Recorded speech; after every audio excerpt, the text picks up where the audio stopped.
Thank you, councillors.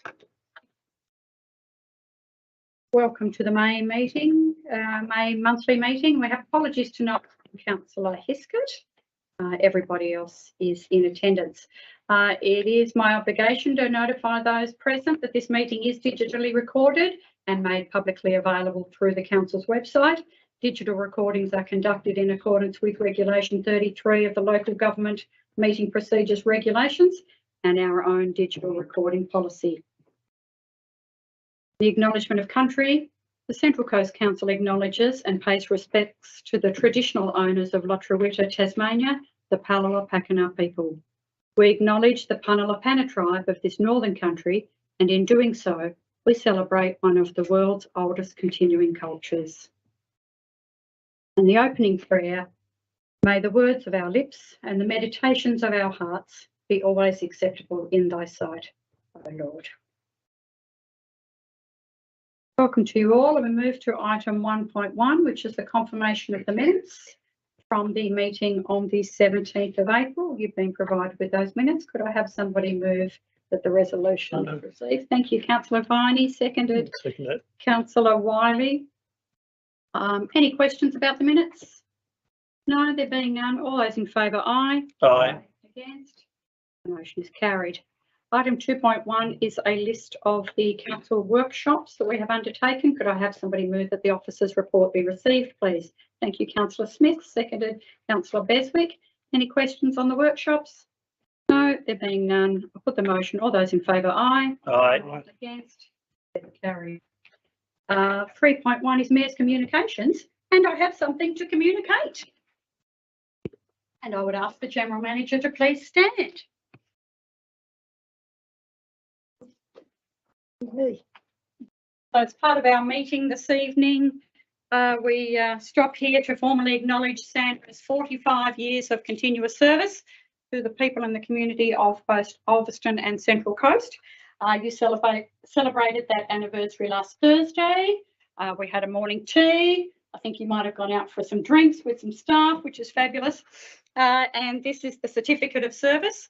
Sandra would normally be the one that presents the certificate of service to staff upon their milestone years, but of course it's our pleasure to present you with this for 45 years, and congratulations, and welcome any comments or anything that you want to share with us about the last 45 years. Well, where do you want me to start?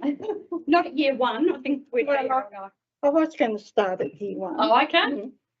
When I well, thank you for this. When I first came to council, my very first job was in the health department as a typist in the office there, and I think it shows that if you're prepared to do your studies, work hard, and try to better yourself, there is an opportunity of this council to do so.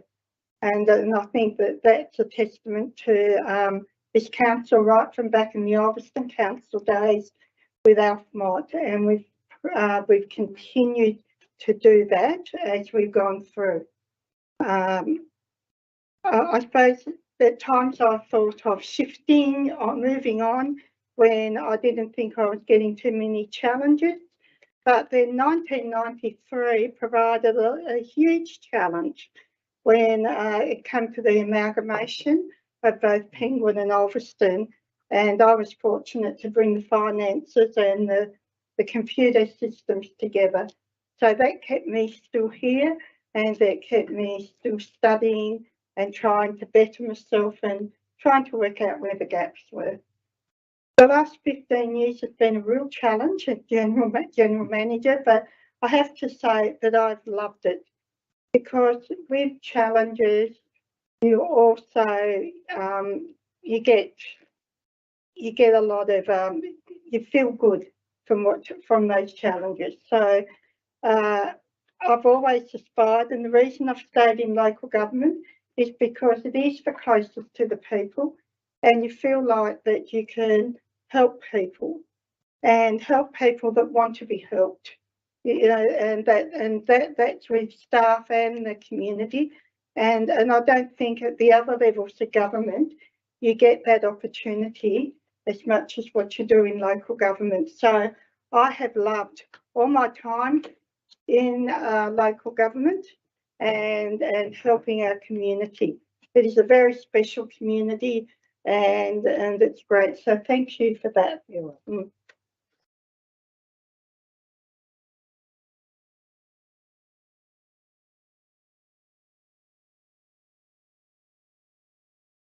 Thank you, Sandra. That takes us to 3.2, which is the Mayor's Diary and representation to our community on behalf of Council by a number of other councillors over the previous month. Did any councillor that well, firstly, could I have somebody move that the report be received, and then I'll take any comments after that. Thank you, Councillor Viney. Seconded, Councillor Wiley. Anybody wish to speak about or to any of the events they attended? Thank you, Councillor Wiley.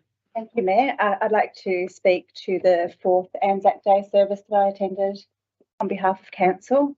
It was a very moving service. We heard from Lieutenant Colonel Alison Kane from the Regular Army, who made the address, and she was absolutely fabulous and heartfelt in her words. And also another thing that was really moving for me was to see so many children that came from the school and from the community. It just goes to show that Anzac Day has a very strong future and strong presence still in young people's lives, and I think that's really important. Thank you. Any other speakers? Councillor Smith. I'd just like to speak to the attendance that I attended for the Central Coast Council with the dawn service here at this cenotaph. Was very well attended. Seems to be getting bigger and bigger. Big breakfast afterwards, of course, at the RSL, and just also the good comments that the committee have made about the Central Coast Council with the hard work and excellent way that it's run. And they can only just see it getting bigger and bigger, and it was an honour to be able to go there on the dawn service.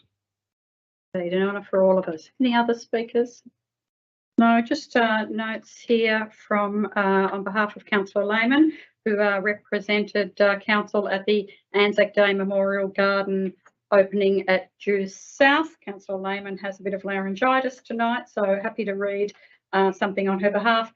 Peter Barry and the team have done a wonderful job with the Memorial Garden, which was opened on Anzac Day at a thank you event at Jews South, and I recognise that it was officially opened by Senator Anne Urquhart. The garden has been thoughtfully prepared to honour different armed forces of Australia, land and sea. So thank you for sharing that with us. And yes, they were all fabulous services, very well attended, and our thanks to the staff that do such a wonderful job of supporting the organisers for those special events. Being no other comments, could I have somebody, I'll put the motion, all those in favour, aye? Aye. Against? Declared carried. 3.3 is declarations of interest. Are there any declarations of interest this evening? No, there's none. 4.1 is councillor reports. Councillors that have been appointed to the community, to community and other organisations are welcome to report at this time. Councillor Lehman, I know that you don't have anything to share with us. Councillor Carpenter. No. I'll come back. Sorry, Councillor Lehman, you do have a question? Oh, okay. Sorry. Yes. Yeah, good. Okay. I'll come to that. Sorry, Councillor Carpenter. No, Anything to report? No. Any other? Oh, yes, Councillor Smith. The band, I'm on that committee. Don't just acknowledge the great job that they also did on Anzac Day. But we're very blessed to have a great municipal band. Indeed we are. Very much. Indeed we are. Councillor Wiley. Yes, I'd just like to comment on behalf of the Chamber of Commerce that they have all of their Business Wall of Fame plaques printed and ready to be mounted, which is going to be a fantastic tribute to the wonderful businesses that we've had here in Ulverston, and then there will also be one in Penguin. So those plaques are ready to go, and they're just trying to organise with council staff to get those mounted very soon. Right. Anybody else? Councillor Dick Rose. I attended two things. First was the RAP working group committee meeting. Things are going along there in preparation, and invites have gone out for people to attend stuff during Reconciliation Week. Also, the Youth Leaders Council last week. I cannot stress what an extraordinary group of students we have at the moment on the Youth Council. They're just guns. Their confidence, their ideas, well, for me anyway, way beyond their years.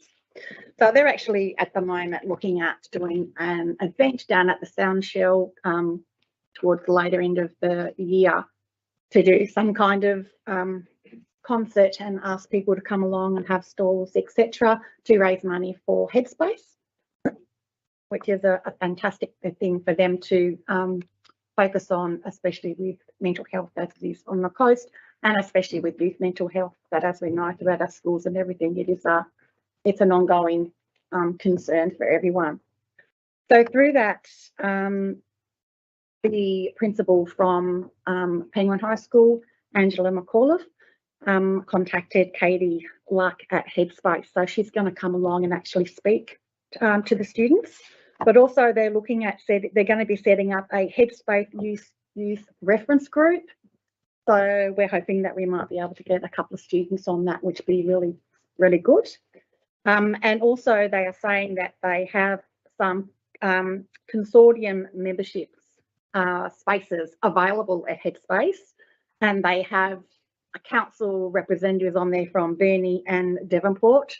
So I really hope that we can take the opportunity and get someone on there to represent Central Coast Council. So Right. Excellent. yeah, from me, I think. Thank you. Thank you. And again, just a report from Councillor Lehman for the Slipstream Circus. And her notes say that they're working through some challenges which are not unusual in the current economic climate. With a recently renewed board, they look certain to overcome these challenges and to flourish. They are looking forward to show off their skills at a showcase in July. Full details to be announced soon. And they hope to attract new members as a result of their showcase. The showcase is always fabulous, so we look forward to some details about that as it comes closer. Councillor Dipro. Sorry, Mayor, I forgot something. I also attended the, this is all to do with the Youth Council because they were a part of that. The Skate Fest, the night skating, is held for Youth Week. Yes. If anyone would like to see photos of Councillor Beswick on a skateboard trying to ride it like a surfboard, then please let me know. It was an amazing turnout, and I'm sure that Councillor Beswick will back me up on this. There would have been between 200 and 300 people, if not more, coming and going throughout that 4 hours. A bit light on with food vans, with it being AgFest, so most of the food vans are at AgFest and doing other things. So a big thank you to the Men's Shed who provided with the barbecue there. They were quite busy, and surprisingly enough, in the middle of winter, Paul Johnson with your ice cream van, the amount of people and adults buying ice creams was amazing. But it went well. There has been now quite a few people that are requesting that we look at putting lights permanently for night skating. Sure, I can trust councillors to have that conversation as part of the budget for next year. Yes, I heard great reports. Councillor Beswick. Am I allowed right of reply, Mayor? No. We might move on if we can in the name of timeliness. There's no other different reports to a committee you've been appointed to. That takes us to 5.1, which are leave of absence. There are no applications for consideration at this meeting. 6.1, no requests for deputations to address the meeting or make statements or deliver reports has been received. 7.1, petitions, no petitions under the provisions of the Local Government Act has been presented. 8.1 is councillors' questions without notice. I don't think we've got one. I haven't got a. No, there's already Okay, no, that's fine. So councillors' questions without notice, just going around the table, please indicate if you have questions and which department they're for. Councillor Lehman has nothing. Councillor Carpenter.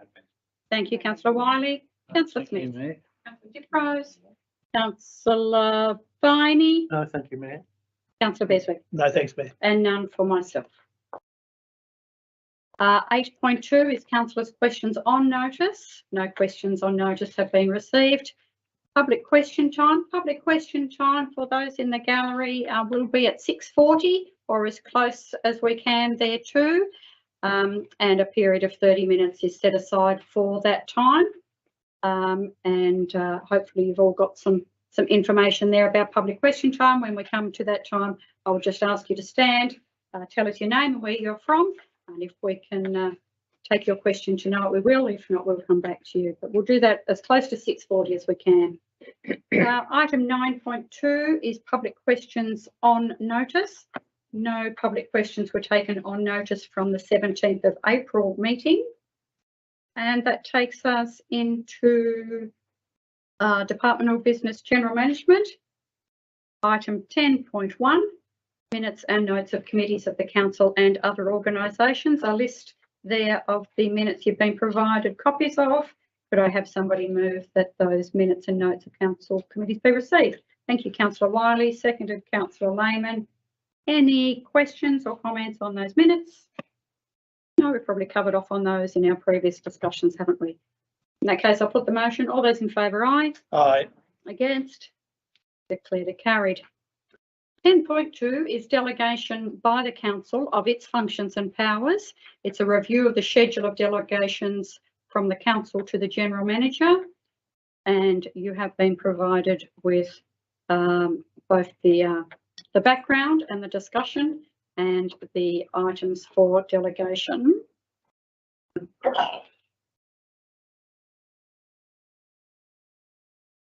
Bear with me. So the recommended resolution is there on the bottom of page 22. When you're ready, could I have somebody move that? So moved. Thank you, Councillor Carpenter. Items 1, 2 and 3. Items 1, 2 and 3 only. Thank you. Could I have a seconder for Second that? that, Mayor. Thank you, Councillor Beswick. Councillor Carpenter, did you wish to speak to that? Mayor, just quick, I think most of the, all the councillors around here tonight have got an understanding what delegations mean, and there is a long list of there what the GM can hand through to our other directors and our SLTs and so forth. So it's a bit of good governance and practice with inside council. It's a must with inside council to me. Not will we or won't we. Indeed. Any other speakers? No. Presume you don't want to close, Councillor No. Carpenter? No. Lovely. All right. In that case, I'll put the motion. All those in favour, aye. Aye. Against? Declared carried. Item 10.3 is the common seal. You've been provided with a copy of that document. When you're ready, could I have somebody move that the copy of the schedule be So moved, Mayor. received, please? Thank you, Councillor Beswick. Seconded, Councillor Viney. Councillor Beswick, did you wish to make any comment? No, I don't think there's any need for any comments on that, Mayor. No other speakers? No, there being none, I'll put the motion. All those in favour, aye. Aye. Against? Motion is carried. 10.4 is contracts and agreements. You've received the schedule. Could I have somebody move that the schedule of contracts and agreements be received, please? So moved, Mayor. Thank you, Councillor Carpenter. Seconded, Councillor Wiley. Any comments? No. There being none, I put the motion. All those in favour, aye. Aye. Against? Motion is carried. 10.5 is correspondence addressed to the Mayor and councillors. You've got an updated schedule with you in hard copy.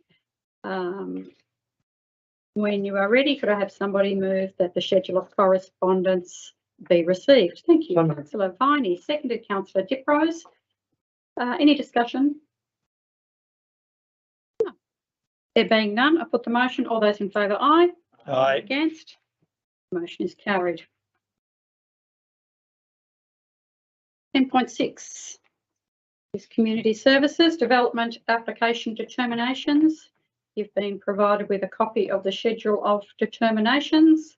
When you're ready, could I have somebody move that schedule be received, please? So moved, Mayor. Thank you, Councillor Beswick. Seconded, Councillor Lehman. Any questions or discussion? Probably just, Mayor, that there's, again, as Councillor Carpenter reiterated earlier, there is still a lot of work happening in Central Coast, getting towards $20 million approved this month. So it's great to see. The municipality is obviously still growing, which is great for the future of our area. Indeed. Any other comments? No, there being none, I'll put the motion. All those in favour, aye. Aye. Against? Declared carried. 10.7 is council acting as a planning authority. So we know that we are moving into our planning authority work. When you're ready, could I have somebody move that the Mayor's report be received? Thank you, Councillor Viney, seconded Councillor Wiley. Which takes, oh, sorry, I'll put the motion. All those in favour, aye. Aye. Aye. Against? Declared carried. Thank you. 10.8 is withdrawn. 10.9 at the bottom of page 65. Getting there. You're right. Engines are not working too well. 10.9 is storage, portion of site to be used to store caravans, discretionary use and reliance on C2.0 parking and sustainable transport code at 225 West Ella Drive, Turners Beach. The report and associate information is there. And a recommendation that commences on page 111. When you're ready, could I have somebody move or otherwise the recommendation that is there? Mayor, I will move it with the new condition of 9A. Thank you. Councillors have been provided with a copy of condition 9A. And when you get that in front of you, Councillor Carpenter, you can read that out to us when you are ready. I'll read 9A, Mayor. Thank you. New condition 9A, landscaping aimed at minimising the visual impact of the use through partial screening must be provided along those portions of the site which front Bass Highway and adjacent land to the east and are used for storage of caravans. This landscaping must be maintained at a height of not less than 1.5 metres. A landscaping plan must be provided to the council to the satisfaction of the Director of Community Services that outlines proposed landscaping, including the species, height and spacing of any vegetation. Implementation of the approved plan must occur prior to the site being used for storage. Thank you. Could I have a seconder for that? Thank you, Councillor Viney. Councillor Carpenter. Mayor. Page 111. I don't think I need to get to there, Mayor. Mayor, I see this is a difficult one when we look at this in its entirety across the application. Even though there's sections in there that are discretionary, I don't believe there's enough weight in the discretionary items to allow me to not to approve this suggested planning resolution going forward. And I will be honest in saying it's probably not the ideal outcome that I would have loved to have seen there. But I've got to accept that through the planning scheme, through the process their plan has gone and their applicant's gone, I don't see a way that I can personally refuse that. I do accept all the representatives' thoughts in what they would like to continue there and on the entrance into our beautiful town, our beautiful communities into Olsen along that highway. My biggest concern is under the current zone that it's under, we could have finished up with something worse than what we might have with the screening that's proposed here in front. I would only hope that the applicant would sort of look at this and say, okay, we can afford to work with this, but we need to work as a community and need to have people on side. And that's why we have screening and buffer zones. I'm also going to add that as a council, and I've been sitting here long enough, ourselves, even in our own mind or in my own mind, probably feel like a one along in our in our coastal strip coming into Ulverstone, but we've never yet determined what that's going to be as a council, as a group. So I'm very mixed in the feeling of saying, well, we can't let you do this because we want that, but we haven't got that down anywhere in writing yet. And I couldn't uphold anybody else and stop them from doing or changing it later on in life. So I will support the application. I think they've done as much as they can do. I just hope that they follow through on the conditions and we follow through on them. I understand, totally understand, when you go to a retirement place and a place of lifestyle and peace like Turners Beach, North and South Turners Beach, and it's a little bit different for North compared to South. We've got a different overlay on the north side compared to the south side also, which a lot of people probably don't understand and never have the opportunity to find out. So I completely understand how they feel. I'm hoping that the trees and the buffer zone will appease them to some way to make sure we can let this go through. If it doesn't, you know, as I said before, it's class rural. There's a lot of other things that can be done on a rural piece of land that wouldn't be very pleasing to the eye if we let that happen. So Mayor, I put it there for the vote. Thank you. Other speakers? Councillor Viney. Just like to agree with what Councillor Carpenter's had to say, in that it's been a very thorough and planning report, and I thank the planners for that report. It is a difficult one. We don't really like seeing rural areas right next to residential areas, but in this case, at least there's a road in between. And hopefully the proponents will work with the residents across the road, and first of all, the screening is there, but hopefully they work with them and to make it a more positive experience for both of them. Thank you. Thank you. Other speakers? Councillor Beswick. Thanks, Mayor. I'm going to speak against the motion. I would have liked some more time to look at this further. I've been around this table now for 4.5 years and been through planning in my business as a builder. It's disappointing for me to see the representations that have come in, and we haven't really had the time to be able to deal with this in the time that I would have liked to perhaps come up with an alternate motion. Every discretionary application which is looked at, wherever there's discretion, it's very subjective, and we could have 2 planners, we could have 4 planners, and they could both end up 50-50 either way. I'd just like to read some points which were raised when this proponent tried to get the land rezoned in a couple of years ago, and they tried to get it rezoned to commercial to be able to run a business there. And the planning authority said at the time that this would be detrimental to the landscape characteristics forming the entry to Ulverstone, inconsistent with the regional strategy's activity centre hierarchy, and inconsistent with the Turners Beach local area plan.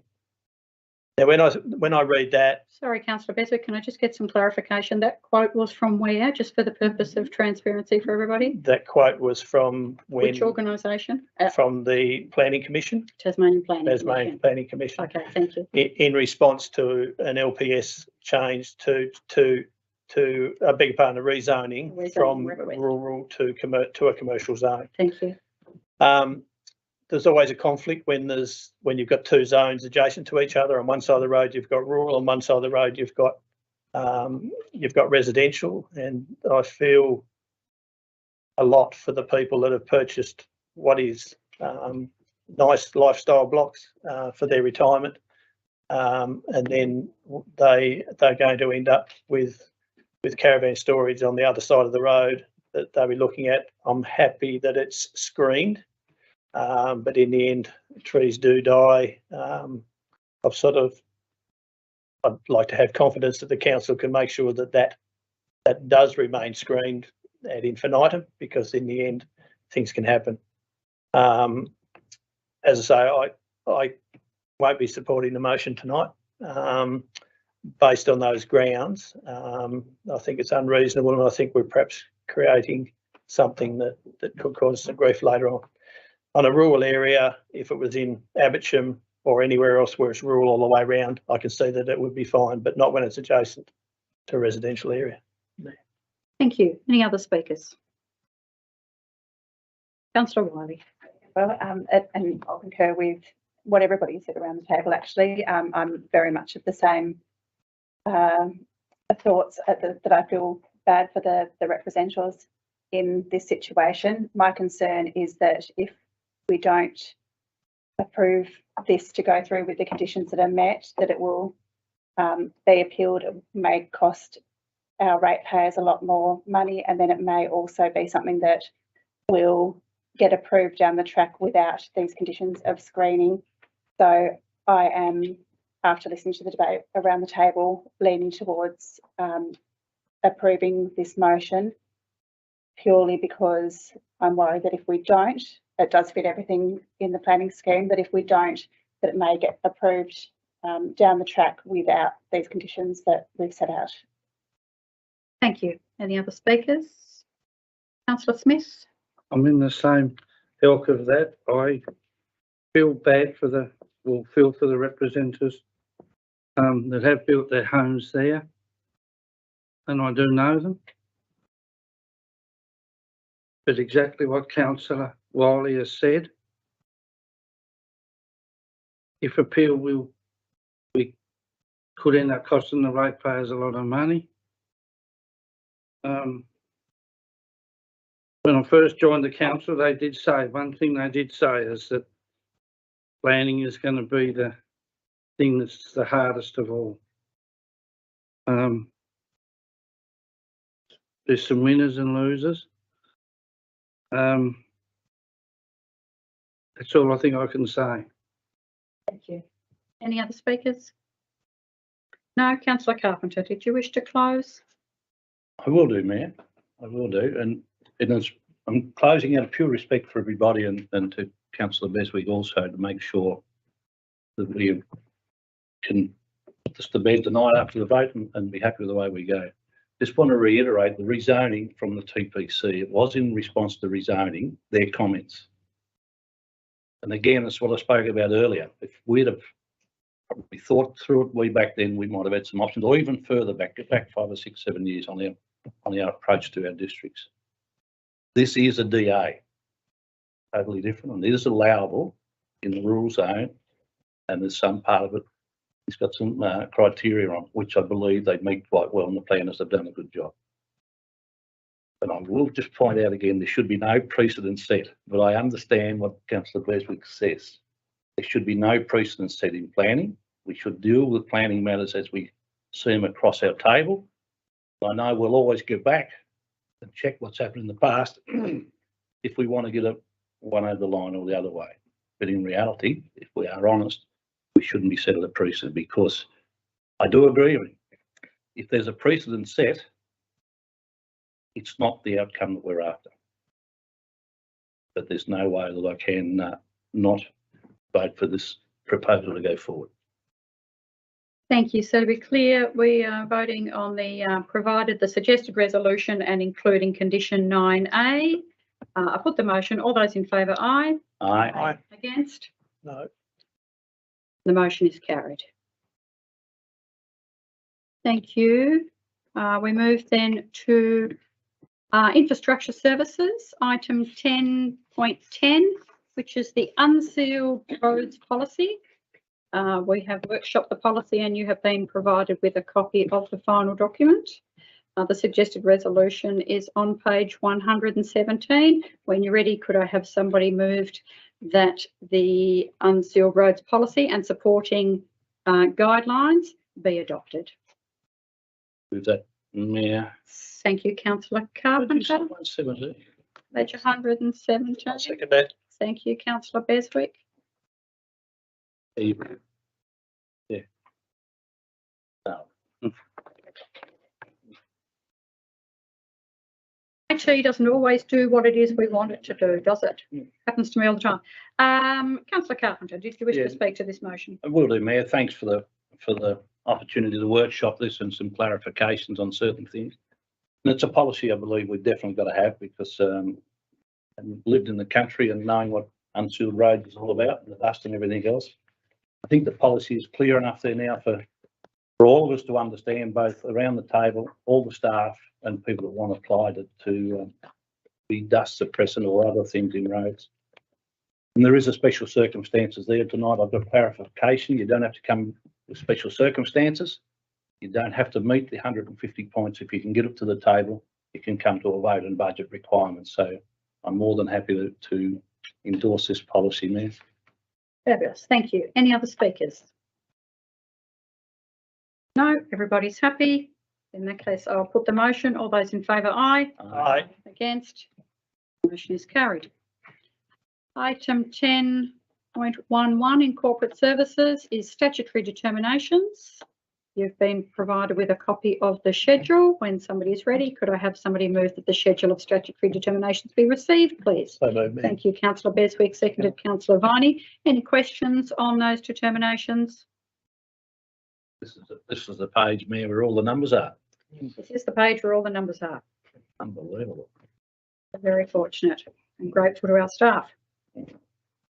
There's been no discussion. I'll put the motion. All those in favour, aye. Aye. Against? The motion is carried. 10.12, dog control, fixing of registration fees for the 23-24 financial year and other fees under the Dog Control Act. For those councillors new to the table, this is done at this time of the year, so it's done at the May meeting in order for the necessary notices to go out to the dog owners and to allow them as much time as possible to make payment within the constraints of the financial year. So that's why we do it a little bit earlier and a bit outside the normal scope of budgetary work. Could I have somebody move? So the conclusion is on page 121 with the rates outlined there. Could I have somebody move that be received, please? Thank you. Councillor Smith, seconded by Councillor Diprose. Councillor Smith, did you want to speak to those? So I think it's a very fair and reasonable fees. It's not gone up by much, what, 4%, and just think it was just well done and speaks for itself.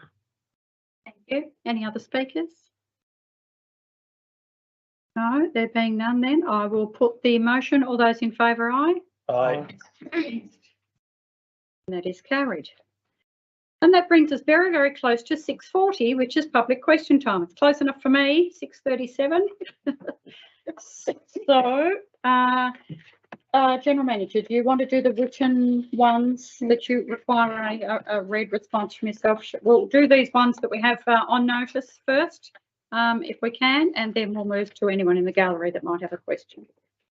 Right, we have two questions from Mr. Jamie Smith at Leaf. So the first question is, the council response to my public question to the 17th of April 2023 stated the Ombudsman Tasmania office has advised the following in relation to internal and external review timeframes.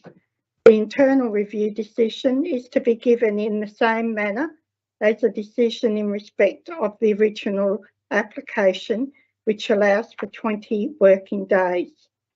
Page 7 of the RTI document published by the Ombudsman says, the Act sets out clear timeframe for the processing of an RTI application by a public authority.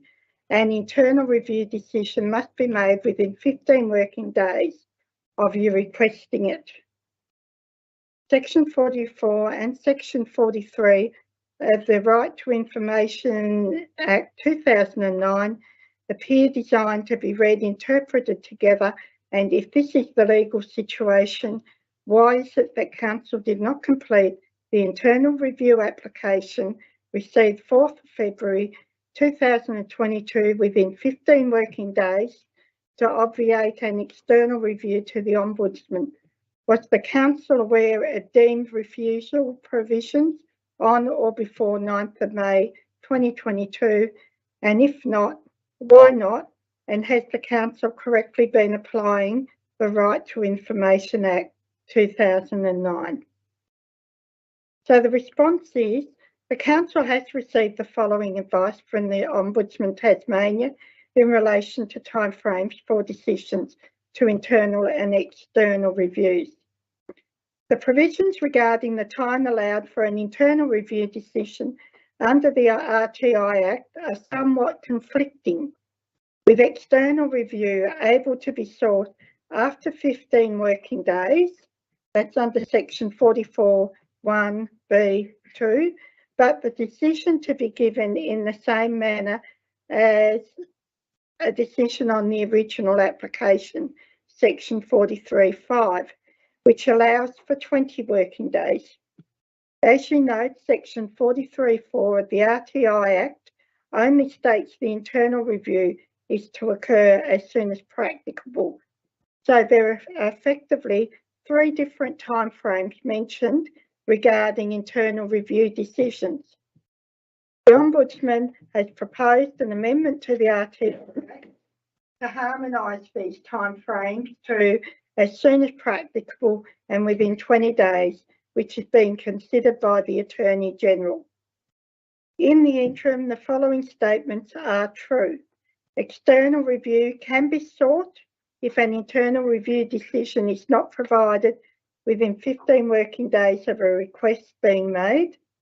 The internal review decision must be made as soon as practicable, and the internal review decision is to be given in the same manner as the decision in respect of the original application, which allows for 20 working days.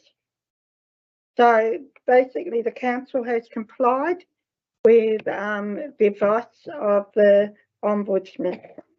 The Council's new Director, Corporate Services, will be further reviewing our Right to Information procedures to ensure compliance with the Right to Information Act 2009.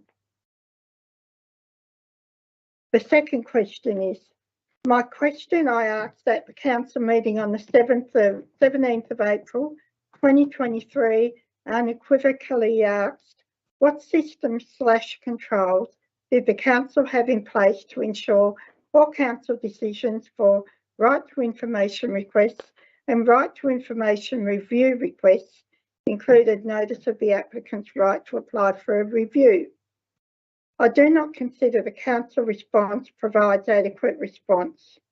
What systems controls did the Council have in place on or before the 9th of March 2022 to ensure all Council decisions for Right to Information requests and Right to Information review requests included notice of the applicant's right to apply for a review?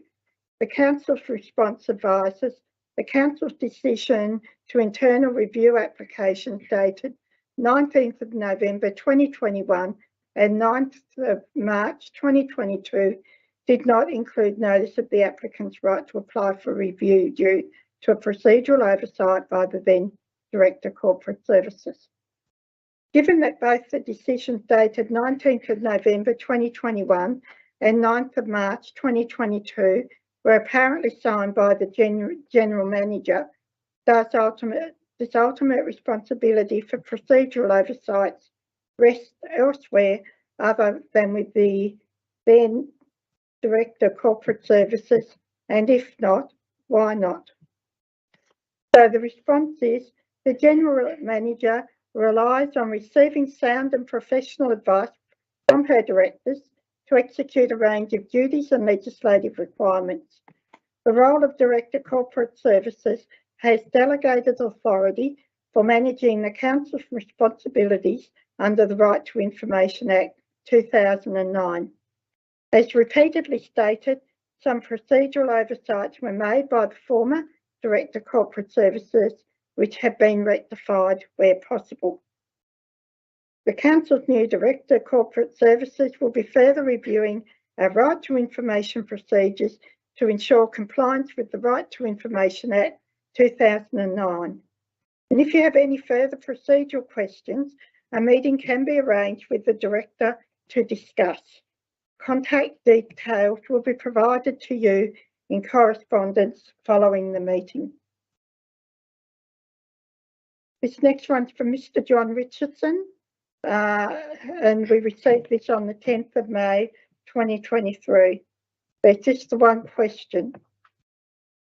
During the period 1st of July 2022 to 31st of August 2022 inclusive, did the Central Coast Council receive any communication or communications from the Ombudsman or Office of the Ombudsman effectively or essentially suggesting or requiring that where council responses have not been or in the future may not be within the guidelines set out to the council service charter, set out in the council service charter, the council shall contact the impacted or relevant party to advise, provide reasons for any correspondence it does not provide within the guidelines set out in the council service charter.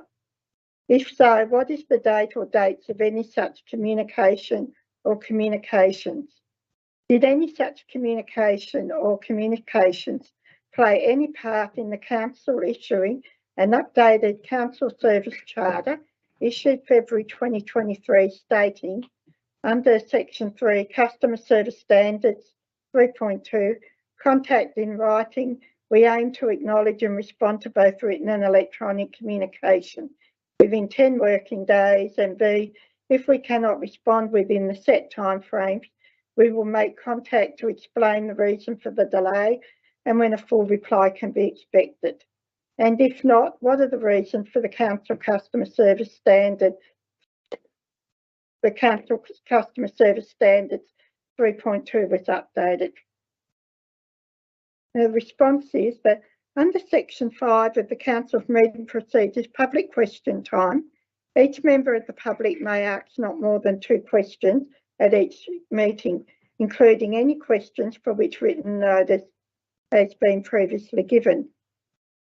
Your inquiry contains more than 2 questions. The central proposition of your inquiry appears to be that the council received correspondence from the Ombudsman in the period July to August 2022 that influenced its decision to review and update its customer service charter in February 2023, specifically Service Standard 3.2.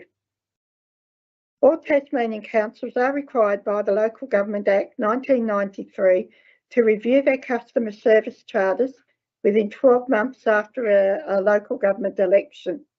This was the reason for the council review, which was completed in February 23, following local government elections in November 2022.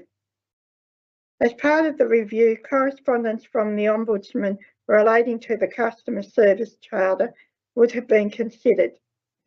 Having identified 2 such letters in council's records, you will be provided with copies directly. One is from the period requested, August 2022, and the other from December 2022. So if you require further information on this or other matters, please contact the Director of Corporate Services directly using contact details previously provided. On the 14th of May, we received 2 questions from Mr. Tim Wilson, and both those questions we're going to put together, say what they both are, because the response will be the one response.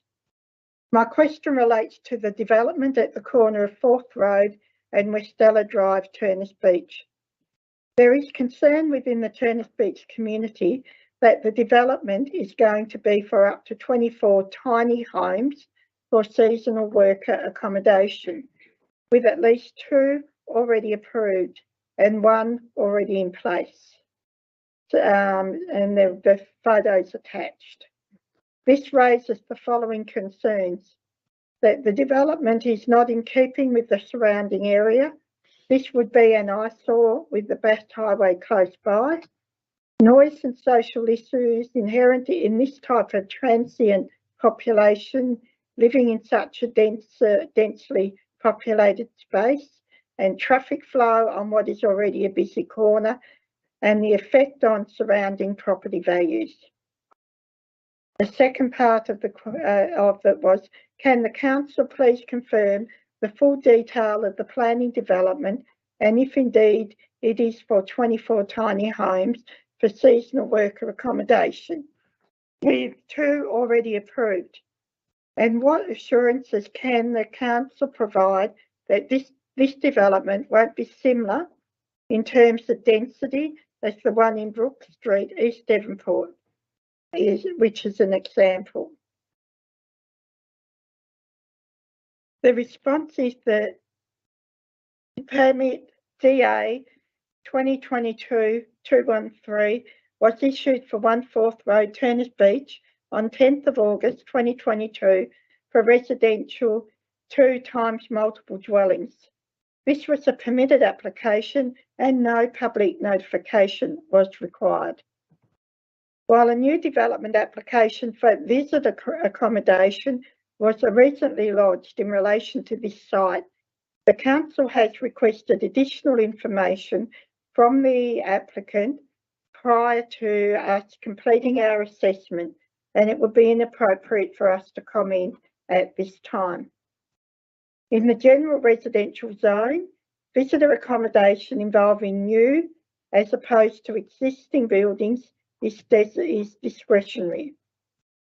Discretionary applications are subject to a public notification period, during which time full details of the application are made available online and at our offices, and the members of the public may make a written representation to the council. If any written representations are received during the public notification period, a comprehensive report is prepared by staff and made publicly available through the council meeting agenda. The last 2 questions are from Mr. Tony Miller. So the first one is question 1. A while back, after a number of times, I had to move shopping carts from the only push bike facility in the North Raby Woolies car park. I was informed that the whole car park was to be redesigned and I could submit my ideas to Central Coast Planning.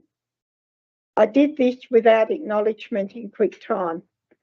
While I know why there are delays, I would like to ask at what stage these plans are at and where I can see them. So the response is that, as you have acknowledged, the car park redesign plans were delayed due to resourcing and other priorities. The plans are also to include the car park lane area. Concept plans are still being prepared for consideration and will likely be available later this calendar year following initial consultation with councillors on potential designs. Question 2. The internet has had a devastating effect on traditional retailing. While it is not dead, yet technology will continue to make inroads. With this in mind, and after my own bit of research, I believe that Ulverstone can be a hub for coastal visitors, with the cafes in and around Raby Street being the main beneficiaries. Would it be possible to close Raby Street, at first temporarily, only on occasions such as every second Sunday, and let the cafe set up outside on Raby Street, west of King Edward Street and east of Main Street?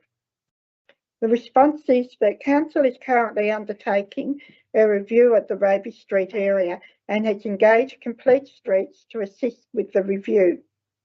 The ideas you have mentioned will be considered as part of this process. The intent is to guide Council on how to make Raby Street and the CBD a place where people want to be, want to stay and want to shop. Thank you. Thank you, Sandra. So we have some members with us in the public gallery. Welcome. Nice to see you. Is there anyone who would like to ask a question? Yes, please stand and give us your name and where you are from and if Good we, evening, Mayor and councillors and visitors and other staff. My name is Adriana Gibson. I live at Unit 61 Lovett Street, Ulverston, and I'm legally blind. My first question is, when will Reedy Street become a pedestrian precinct from the river end to King Edward Street and be closed to traffic except for delivery vans and all the other parking places be available for disabled permit holders only? And then my second question is, will the council consider pressure cleaning the islands where it's easy for people to cross and painting them white so they're highly visible for people who are visually impaired to make crossing the roads much safer? Thank you. thank you. Thank you for coming and thank you for your questions. We don't have, at various times, we have discussed the best use of the Raby Street area and how people and vehicles and bikes move in and around that space. As the General Manager outlined in the response to a previous question, there is some work there about how we can make it a more inviting and pedestrian-friendly place to be. There isn't any intention at this point in time, nor has it been flagged, that it might become vehicle-free, but it will be interesting to see as the work that's been done unfolds as to what the observations and what the input from the community is. So we presume, we take it from that question that is something that you would like to see. And so we've taken those comments on board. Thank you. The answer to your second question in relation to the pressure cleaning, I might defer, if I can, to our Director of Infrastructure Services, Paul. He's the pressure cleaning boss.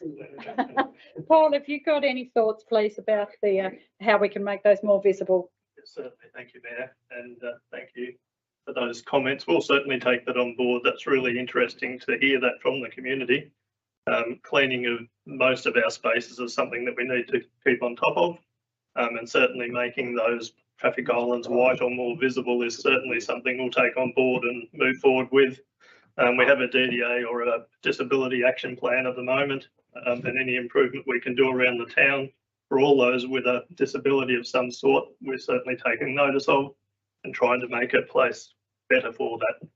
Indeed. Thank you, Paul. And our Director of Corporate Services also leads up a working group that turns its attention twice yearly to how we can make improvements to our work for accessibility. Community services. What did I say? Where did I say it was from? Corporate. I've given you a different portfolio, Daryl. So I noticed that you were nodding and taking that on board there in relation to the visibility of those islands. So thank you. Both of those things are noted and valuable to us, and thank you so much. Former Councillor Barker. Gee, that was a slip of the tongue. Mr. Warren Barker from Penguin. Would you like to ask us a question? Yeah, the question was, last year I started negotiating, talking to the principal of the high school, or now the community school, and with some of the staff and so forth in Penguin, with regard to involving some of probably Year 9 students in some of their garden programs doing work in our gardens. They would transport them to the site and supervise them whilst there, but I'm suggesting, I don't know, perhaps 8 students on a weekly, fortnightly, whatever. I do that would do that, you know, willingly and be interested in some of the things. And I thought that perhaps I haven't followed it anymore since the change of the principles and so forth, but I would do so if you thought it was worthwhile, or with the council involvement, do it. Thank you, Warren, and I acknowledge that we have spoken about this before. So just for the purposes of elaboration, you're talking about students that might be able to work with council staff, our outdoor staff, as they go about doing their work in our parks and gardens. So that, I'm presuming that's the nature of the question here, isn't it? I'm thinking like say Watkin Beach, the main street, like now, like there's the development of Watkin Beach is still going on. Yeah. And if the redevelopment over the creek at Biscuit Park went ahead, with a native garden and so forth, that they'd be involved there. Yes. And I thought that it'd be a good opportunity for some of them, and it doesn't have to be the same ones all the time, but you'd soon find out.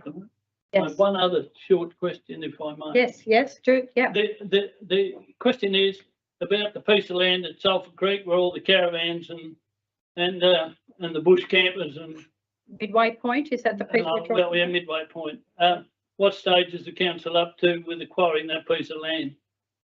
Okay, so I might take both those questions one after the other. I just wanted to clarify that your first part of your question was about students working with council staff.